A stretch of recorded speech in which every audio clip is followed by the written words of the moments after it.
Hola, bienvenidos a Rollo, yo soy Pablo. Yo soy Carmen. Yo soy Ro. Y en este canal hablamos de Japón y hoy no es la excepción. Muchas veces nos han preguntado que de dónde provienen los nombres japoneses o finalmente, la verdad, la pregunta más frecuente con relación a los nombres, ¿cómo sería mi nombre en japonés? Que puede significar desde cómo se escribe mi nombre en japonés, que es, me imagino que están preguntando en katakana, en símbolos japoneses, en caracteres en japonés, o cómo sería la representación ideológica, o sea, el simbolismo de tu nombre expresado en el japonés, ¿no? Y esto nos llevó un poquito también a nosotros a, pues, la curiosidad de investigar y poder compartirles mejor el origen de los nombres en japonés. Toda esta historia viene de mucho tiempo atrás, digamos, por allá por la época Yayoi, que es un periodo de los primeros periodos que se conocen de Japón. Pero bueno, algo ya registrado data de unos 300 años antes de Cristo. Es el tiempo en el que, digamos, la gente empezó ya a formalizar lo que ahora conoceríamos a grandes rasgos como el primer tipo de apellido. No quiere decir que en este momento empezaron a usar apellidos, pero ya había un tipo de tendencia. Que como se pueden imaginar, como en casi todos lados, los apellidos iban de el que vive entre los ríos, el que vive en la montaña, el que se dedica a pescar, el que cada uno tiene el suyo, ¿no? Así es, empezó también con la cuestión de los clanes, ¿no? Que formabas parte de un clan. Entonces ya el clan tenía, ¿no? El clan tenía que ver quizás con la, como dices, con la locación, ¿no? Donde estaban, en los valles, entre ríos, en las montañas, todo esto, ¿no? O si tu clan se dedicaba a pescar, si tu clan se dedicaba a cultivar verduras, o si se dedicaba a cazar, o si era de la nobleza. Toda esta terminología, todo este nombre de clan se le conocía como uji. Este Uji es lo que vendría siendo ahora el apellido, ¿no? El base del apellido, lo primero, ¿no? Y bueno, como el Uji era muy amplio, empezaron a notar que tenían que hacer más detalle, más diferenciación entre unas personas y otras, ¿no? Porque todos eran de la zona, si vivías alrededor de un río, todos se apellidaban por el que vivían alrededor del río. Y no puedes apellidarte todos igual porque si no, voltean todos a verte cuando les llamas, ¿no? Así es. Este Uji es el nombre del clan. Un clan no necesariamente era un pueblo. En un pueblo podía haber varios clans o podía ser un pueblo de un solo clan. Dependía a qué se dedicaba el pueblo o ciudad, si era más grande. Existía algún tipo de terminología, un nombre de pila, que le llamaríamos el nombre privado de nuestra casa, como le decimos a nuestros papás o a nuestros hijos, así. Pero tú en el público, en las cuestiones formales, no te presentabas por tu nombre de pila, como no era común en ningún lado del mundo. O sea, tú te llamabas en tu modo más formal con las personas extrañas a ti, ¿no? Entonces llegó un punto en, como decíamos, que, por decirlo, si eras de los ríos, porque vivías en los ríos y ya como que, ¿cuál de los ríos estás buscando? Pues ya no sé, porque nunca supe su nombre de pila, ¿no? Luego llegó el periodo Kofun y se desarrolló otro tipo de apellido. Todo esto era en la época Yamato, digamos, el clan más fuerte de esa época se le llamaba Yamato, lo que vendría siendo lo que se conoce como el Japón original, digamos, o más que original. La base. El primer Japón. Uh-huh. Y entonces el clan Yamato ideó este sistema de dar distinción, digamos, ciertos títulos a los que le llamaron kabane. Y esto tenía mucho que ver, por ejemplo, con los clanes que se unieron desde el inicio a los Yamato, los que fueron sus aliados, porque Yamato todavía era nadie y tú creíste en mí, entonces te voy a poner un título más alto. Tú no creíste en mí desde el inicio, pero pues todavía no era tan fuerte y te subiste al carro del triunfo, pues también eres bueno. Tú eras mi enemigo y nunca creíste en mí, te opusiste. Otra forma, ¿no? Entonces. Y así fue dividiendo a cada uno de rango, ¿no? Una cosa así. Y esto, como decía Carmen, se llama kabane. Y el uji kabane acabó siendo una combinación de tu nombre que haría función nuevamente de un tipo apellido. La diferencia es que si bien el uji era algo que uno mismo podía tener por la cuestión de tu locación geográfica, tu estatura, tantas cosas, el kabane era algo que solamente otorgaba el emperador de Yamato. O sea, no toda la gente lo tenía, ¿no? Eran solamente, como dijimos, esas personas que pues eran importantes o que tenían alguna conexión con el emperador, ¿no? Entonces, normalmente las personas normales que no recibían ese título, pues ni se enteraron de eso, ¿no? Al estar también trabajando o digamos teniendo tanta relación con la corte imperial, teniendo estos títulos, también en un momento empezaron a confundirse y hubo que hacer otra distinción, ¿no? Y en este caso la división fue de 12 rangos. Esta división la creó un emperador que se llamaba Shotoku Taishi. Esta regla o de 12 tipos de niveles está dividido en colores, ¿no? Entonces era rojo claro, rojo oscuro y tipo así. Entonces las personas tenían estos gorros y podrían diferenciar con solo verlo su rango, ¿no? Es algo así como las ubabaki en las preparatorias, ¿no? Las que tienen las ubabaki rojas son de primero, las azules son de segundo. Y Entonces así, ¿no? ya viendo el color ya podían saber qué rango era. Obviamente llegó un momento en el que todo esto se volvió confuso, empezaron a faltar gorritos de colores, ya nadie sabía quién era quién, y con tantas diferencias de colores, la misma gente no sabía en qué rango le correspondía y quién estaba arriba y quién estaba abajo. Y entonces llegó un momento en el que el servicio imperial decidió disminuir este número de 12 a solamente 3 rangos. Aparte de esta simplificación en los rangos, a solamente 3 rangos, también buscaron simplificar un poquito más y empezaron a forzar, digamos, entre comillas, a decidir utilizar solamente tu uji o tu kabane. Porque en ese momento, recordamos, las personas que ya eran nombradas por el emperador tenían toda esta complejidad de nombre más el rango más... Y era muy complejo. Entonces, algunos decidieron seguir usando su uji y algunos decidieron seguir usando su kabane. Y bueno, esto ocurría solamente con la gente de la corte. Obviamente, estamos hablando del kabane, es algo que solamente otorgaba el emperador a los elegidos, a los nobles, a los favoritos del emperador. Pero, pues, ¿qué sucedía con la gente normal? O sea, la gente normal seguía teniendo que identificarse hasta cierto modo, ¿no? Con la gente normal se decidió que iban a registrarse con su uji y si acaso tuviesen un kabane, es decir, con este título, ¿no? También es que mucha gente normal, si bien no tenía un kabane directamente, sus abuelos tuvieron un kabane, por ejemplo, ¿no? Si tenían alguna forma de demostrar o de ligar, podían registrar su uji o su kabane. Pero esto no tuvo mucho éxito, muy pocos se iban a registrar y pues dijeron, ¿qué podemos hacer, no? Porque la mayoría ni se enteraba, ¿no? Ni siquiera sabía que existía esto que se llama kabane. Algunas personas no sabían ni siquiera cuál era su origen o cuál era su uji en sí mismo. O sea, hay que considerar que estamos hablando que había gente que se dedicaba simplemente al campo, por decir algo, y su día a día no tenía nada que ver con estarse diciendo o tratando con otros clans. O sea, se trataba siempre con la misma gente que tenía, los 40 personas de tu mismo clan, ahí siempre estabas hablando. Entonces lo menos que ibas a hacer era preguntarte cómo se llamaban como clan muchas veces, ¿no? Sí, todo era muy local, ¿no? Y estamos hablando del año 600, 700 después de Cristo. Entonces eran pueblos todavía, bueno, clanes, ¿no? Grupos. Las noticias no corrían tan rápido. No era de que podías sacar un comunicado y todo el mundo vaya a registrarse. Hubieron lugares y personas a las que jamás les llegó la noticia de que tenían que registrarse.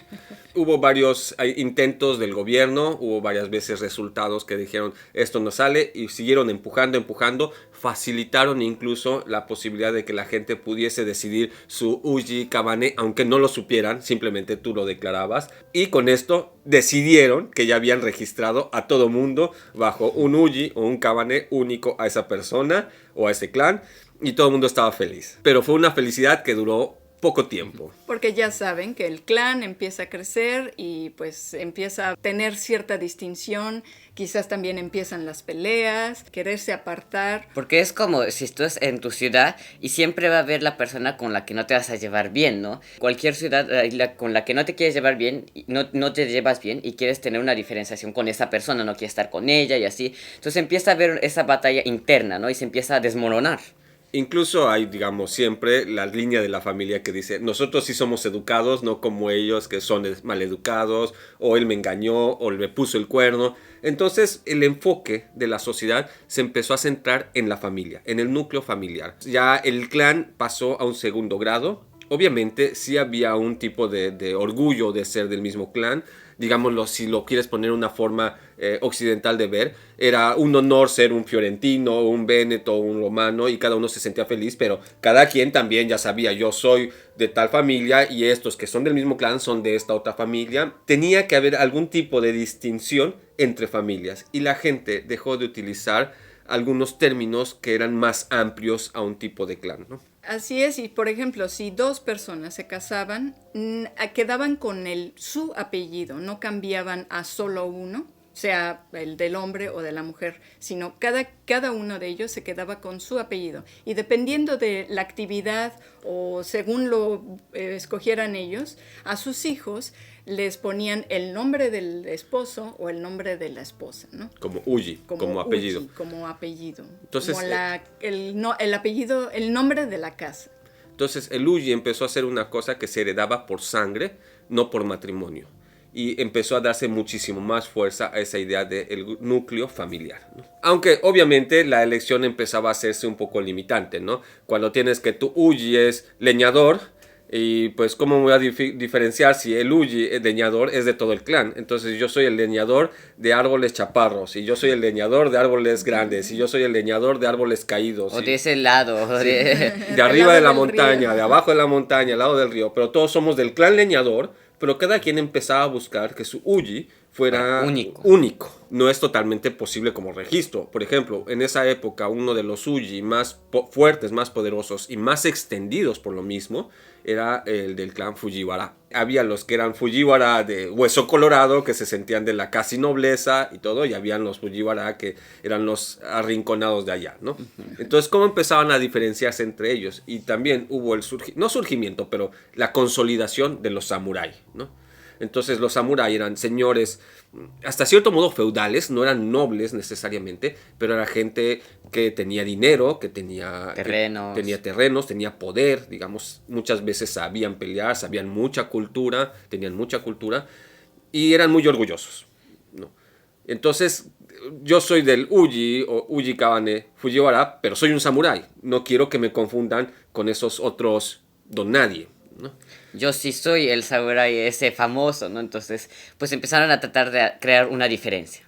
Y esta diferencia fue el usar un asana, que era otro nombre, ¿no? Para distinguirlos, como por ejemplo quizás en Europa Guillermo I el Conquistador o Felipe II el Hermoso. Entonces algo más característico de ese samurái, por lo que quería que lo reconocieran o por su lealtad al señor feudal. Asana, o también se puede decir Myoji, era este nickname, pues digamos tu sobrenombre oficial, y era cambiable, porque obviamente dependía de tu hazaña más nueva o de los nuevos terrenos que adquiriste. O sea, si eras el conquistador y de repente te desterraron, pues quizás la gente empezaba a decir el desterrado, no el conquistador. Sí. Entonces, y esto se lo sumamos que muchas veces el Uji Kabane podía también incluso cambiar, porque en un origen, si tú dejabas de hacer el trabajo que hacías en tu clan, o si te cambiabas a otro lugar geográfico, o si el emperador te había reconocido por uno, pero luego te reconoció por otro, en el primer momento en el que el emperador te puso tu Kabane,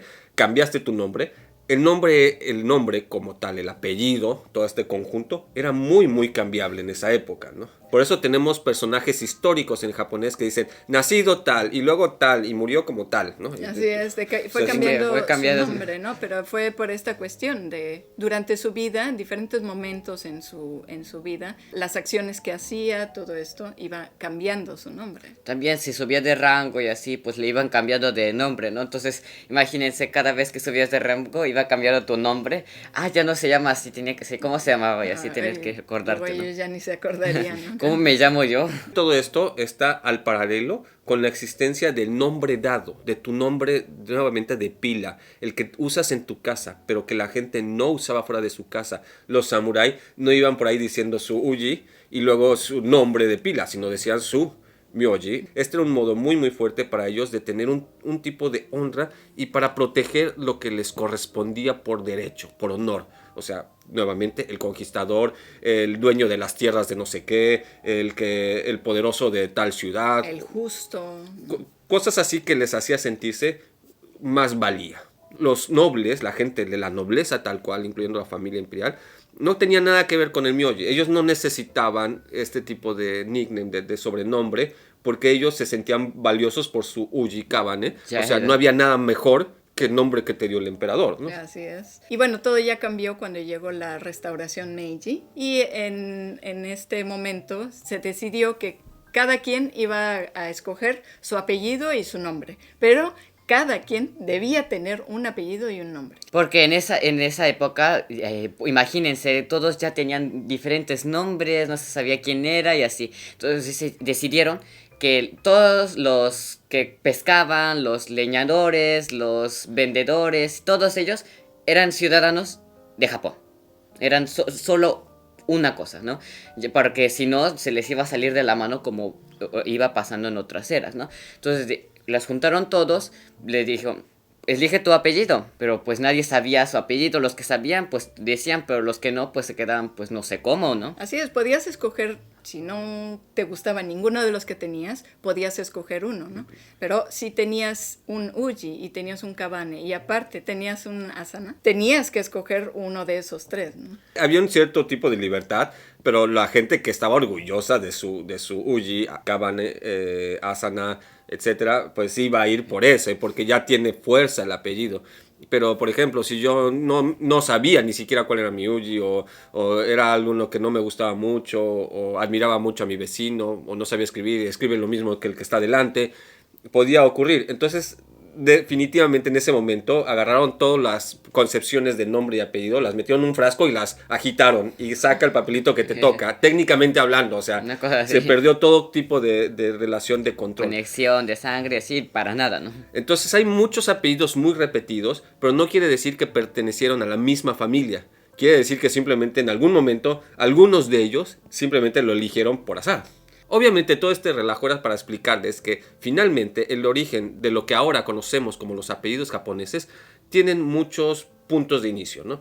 El Uji es apellido, el Kabane es apellido, el Myoji es apellido y todas las combinaciones de ellos también es apellido en nuestra actualidad, pero no partieron de una misma fuente, ¿no? Si, por ejemplo, tú vas y pides algún documento a una oficina y estás llenando la forma, lo que te piden es tu apellido. Tu registro familiar, pero es intercambiable el kanji. La forma de referirse a eso lo pueden escribir con los diferentes kanji que han sido utilizados para hacer referencia al Uji nombre o al Uji Kabane. Uji nombre me refiero al nombre de pila, Uji Kabane, al Myoji, etc. Entonces es un poco complicado a veces para entender y explicar por qué apellido se puede decir o se puede representar visualmente en tantos modos en el japonés. Y es porque los apellidos tenían tantas diferentes fuentes en el japonés. Y es que al final de todo, todos esos son apellidos, ¿no? Al final en Meiji las juntaron todas y las hicieron en una solamente, ¿no? Todo este relajo, hay una sola familia que jamás tuvo apellido y no lo necesita. Y era porque esa misma familia era la que otorgaba los Uji Kabane, que era el emperador. El emperador no puede tener un Kabane, no puede tener un apellido, porque él es el que da los apellidos, ¿no? Así es, el emperador y su familia, ¿no? También la familia imperial son los únicos en Japón que no tienen apellido. Porque eran el inicio, ellos no necesitaban diferenciarse, ellos eran ya el inicio, ¿no? El jugador número uno. O sea, siempre que tú eliges así, el jugador número uno tiene el color original, ¿no? El 2, el 3, el 4 son los que les cambian los colores, ¿no? Así era el emperador, ¿no? Y pues bueno, regresando un poquito a la pregunta, ¿cómo sería tu nombre en japonés? Pues dependerá también de a qué te dedicas o a qué se dedicó tu familia por mucho tiempo o dónde vives, si vives cerca del volcán, si vives cerca del río o si has recibido algún tipo de título por parte de, pues no hay emperador en Latinoamérica, pero quizás del gobierno, el arquitecto, el licenciado, tu oficio, quizás el panadero, el electricista, y todo esto formaría lo que sería tu Uji Kabane. Y luego, si tú tienes algún tipo de cuestión particular, como nosotros teníamos siempre el amigo que era el chato, el gordo, ya saben, ¿no? Entonces ese sería tu Myoji. El alias. Y ya estaría ahí nombre, ¿no? Todo Entonces, completo. podría ser no sé, el herrero del campo o el herrero de la montaña chato, ¿no? Entonces, ese sería todo tu apellido en el antiguo Japón y llegaría un momento en Meiji en que te digan, no importa lo que tienes, no me importa y elige una de estas y vas a... Tú eres herrero. irte por ahí, ¿no? Entonces, quizás era el nombre, al final era Herrero del Campo, ¿no?